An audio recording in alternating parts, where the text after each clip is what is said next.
પ્રજાસત્તાક દિવસને હવે ગણતરીના દિવસો બાકી છે ત્યારે ઉત્તર જિલ્લા પોલીસે પ્રજાસત્તાક દિવસથી પહેલા હથિયારોનો મોટો ભંડાર પકડ્યો હતો। પોલીસે હથિયારોની તસ્કરી કરનારા 2 તસ્કરોની ધરપકડ કરી હતી।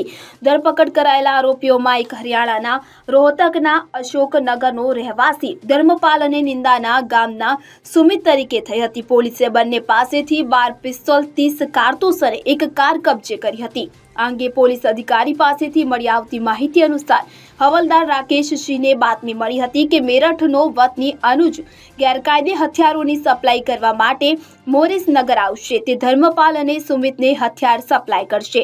નિરીક્ષક સુરેન્દ્રસિંહના નેતૃત્વમાં પોલીસ ટીમે દિલ્હી યુનિવર્સિટીના મેટ્રો સ્ટેશનની નજીક છટકું ગોઠવ્યું। સાંજે પોલીસે શંકાસ્પદ કાર આવતી દેખાઈ ત્યારે કાર્યવાહી કરીને 2ની ધરપકડ કરવામાં આવી હતી, જ્યારે અનુજ નામનો સપ્લાયર ત્યાંથી ફરાર થઈ ગયો હતો। Bureau report CN24 news. હવે જુઓ દેશ દુનિયાની તમામ ખબરો તમારી આંગળીના ટેરવે।